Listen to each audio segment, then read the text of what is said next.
अस्सलाम वालेकुम। नई सोच और नई ख़बर के साथ मैं हूं उमर ख़याम।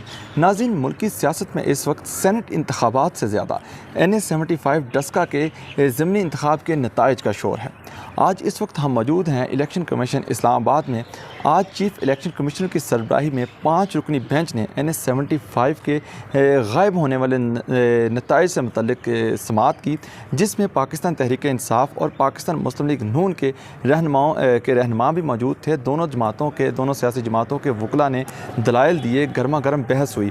तो आज की हम इस वीडियो में बात करेंगे, इस समाअत का मुकम्मल अहवाल आपके सामने रखेंगे।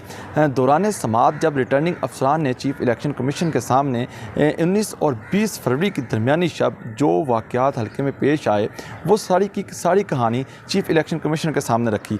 क्यों 23 पोलिंग स्टेशन का मामला तनाज़ा पैदा हुआ, प्रिजाइडिंग अफसरान क्यों ताख़ीर से डिस्ट्रिक्ट रिटर्निंग अफसर के सामने पहुँचे। रिटर्निंग अफसर ने चीफ़ इलेक्शन कमीशन को बताया कि पौने 2 बजे तक 305 पोलिंग स्टेशन का जो नताइज थे वो मौसूल हो चुके थे, जबकि 360 में से 337 पोलिंग स्टेशन का अंदाज 3:30 बजे तक मुकम्मल हो चुका था। 23 पोलिंग स्टेशन ऐसे थे जिनके नताइज कंपाइल नहीं हुए थे। उन 23 में से 3 पोलिंग स्टेशन के नताइज व्हाट्सएप के ज़रिए मिले। बाकी 20 में से 18 जो पोलिंग स्टेशन थे उनके फॉर्म 45 जो थे वो मुस्लिम लीग नून के पास मौजूद थे।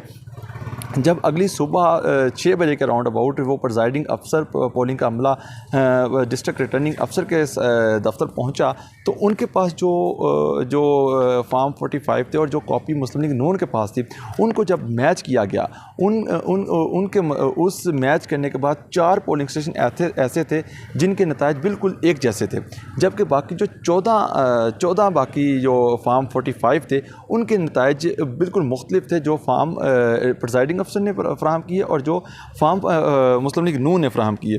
तो 2 की नकल जो थी, 2 फॉर्म 40 की नकल मुस्लिम लीग नून की तरफ से फ़राहम नहीं की गई थी कि शिकायत गुजार के फ़राहम करदा फॉर्म में कई पर अंगूठे भी नहीं लगे हुए थे।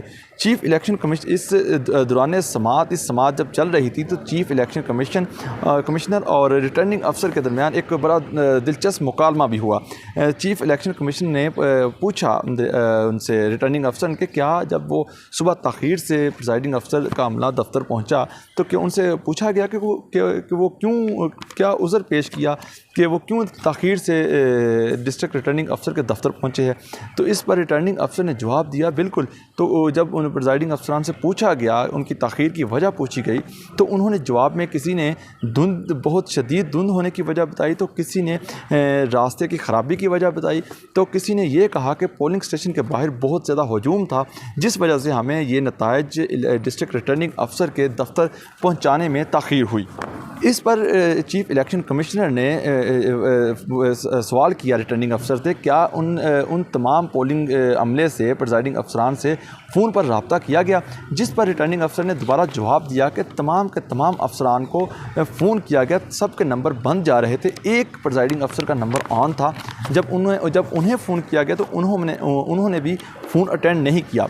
ये ज़ाहिर सी बात है कि ये जो अमला था, इस सारे अमले के साथ एक पुलिस की वैन थी। तो इस हवाले से रिटर्निंग अफसर ने यह भी चीफ़ इलेक्शन कमिश्नर को बताया कि जब DSP डस्का से रब्ता किया गया कि वायरलेस के थ्रू अमले से रब्ता किया जाए, तो कुछ देर बाद DSP डस्का की तरफ से ये जवाब आया कि अमले से रब्ता नहीं हो पा रहा। रिटर्निंग अफसर के दलाइल ख़त्म हुए तो नून लीग के जो वकील थे सलमान अकरम राजा, वो रोस्ट्रम पर आए। उन्होंने दलाइल अपने शुरू किए। तो उन्होंने सबसे पहले चीफ़ इलेक्शन कमिश्नर के सामने ये इस्तदा की कि ये जो हल्का है NA-75, इसका पूरे का पूरा जो रिज़ल्ट है, पूरे का पूरा जो ये इंतखाब है, ये मतनाज़ा हो चुका है। तो लिहाजा चीफ़ इलेक्शन कमिश्नर साहब दोबारा इस हल्के में रीपोलिंग का ऐलान करें। इसके साथ साथ उन्होंने वजूहात भी बताई कि पूरे का पूरा जो 19 फरवरी का दिन था ये एक मैदान जंग बना रहा। फायरिंग के वाक़यात पेश आए, बहुत से पोलिंग स्टेशन के बाहर लोग ज़ख्मी हुए, लड़ाई झगड़े हुए, जिसकी फुटेज भी चीफ इलेक्शन कमीशन के सामने को दिखाई गई। फुटेज देखने के बाद बड़े दिलचस्प रिमार्क्स दिए चीफ इलेक्शन कमिश्नर ने कि ये जो फायरिंग के वाक़यात हुए, ये फायरिंग करने वाले कारकुन जो थे इनका ताल्लुक़, ये कैसे साबित होगा कि इनका ताल्लुक़ पाकिस्तान तहरीक इंसाफ से है या फिर इनका ताल्लुक़ पाकिस्तान मुस्लिम लीग नून से, कि और जो लोग इस सारे मामले में ये जो लड़ाई झगड़ा और ये जो हालात ख़राब हुए, इस सारे मामले में जो कारकुन वोट डाले बगैर घर चले गए, उनका ताल्लुक़ ये भी कैसे अंदाज़ा लगाया जा सकता है कि उनका ताल्लुक़ पाकिस्तान तहरीक इंसाफ से है या फिर दूसरी जमात पाकिस्तान मुस्लिम लीग नून से है। वकील सलमान अकरम राजा के बाद जब पाकिस्तान मुस्लिम लीग नून की जो उम्मीदवार है नौशीन इफ्तिखार ख़ुद रोस्टरम पर आई, उन्होंने भी ये केस पुट किया, यही केस पुट किया कि 19 फरवरी के रोज़ हालात ऐसे नहीं थे कि जो टर्न आउट था वो ज़्यादा होता, लोग घरों से बआसानी वोट डालने के लिए आते, जो लोग आए उन्हें भी डरा धमका कर वोट नहीं डालने दिया गया, जिससे हालात बहुत ज़्यादा कशीदा हुए। तो नाज़रीन, उस 19 फरवरी के रोज़ गवर्नमेंट कॉलेज जो ख़वातीन का है वहाँ मैं भी मौजूद था। मैंने भी वहाँ वहाँ पे जो देखा, काफ़ी दोनों जो सियासी जमातें थी उनकी तरफ से नारेबाजी का अमल जारी था। कुछ जब पाकिस्तान मुस्लिम लीग नून के उम्मीदवार आए उन्होंने तकारीर की, उससे ज़्यादा वो पाकिस्तान तहरीक इंसाफ के जो कारकुन थे उनमें इश्तियाल आया।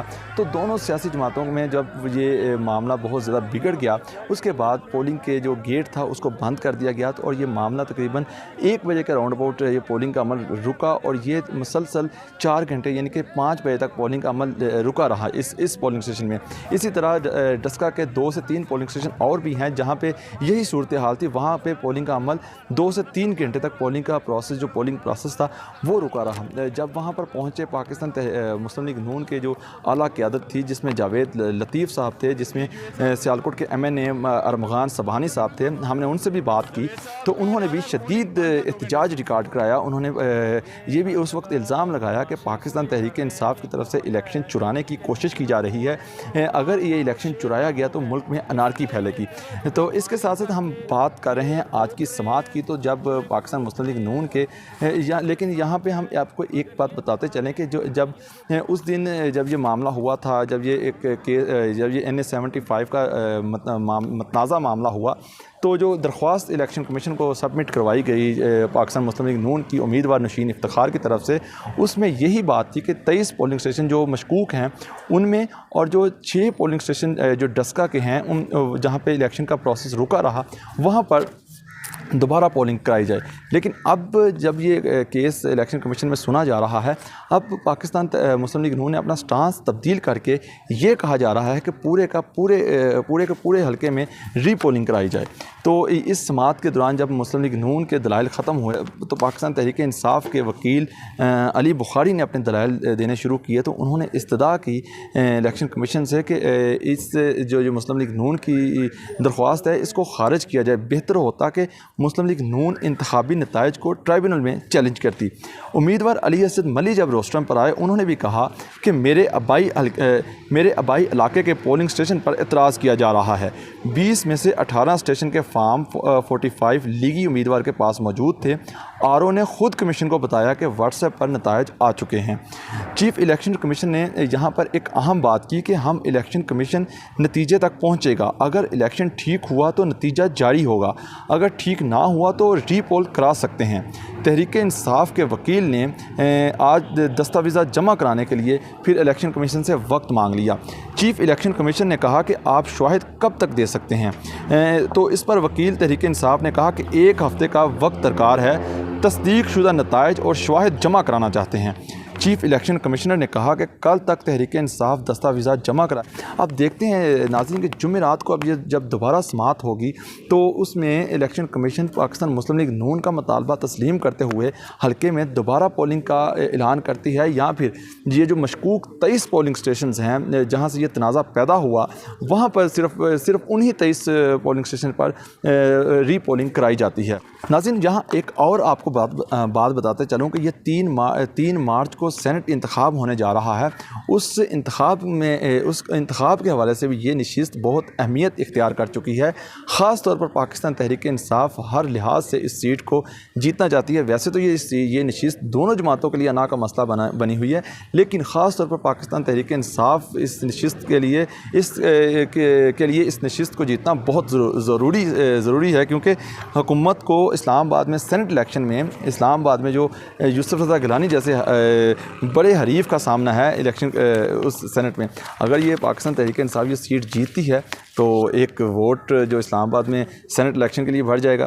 तो देखते हैं नाज़रीन जुमे रात को यहाँ क्या फ़ैसला देता है इलेक्शन कमीशन पाकिस्तान मुस्लिम लीग नून के हक़ में या फिर पाकिस्तान तहरीक इंसाफ के हक़ में। तब तक के लिए मुझे दीजिए इजाज़त। अल्लाह हाफ़िज़।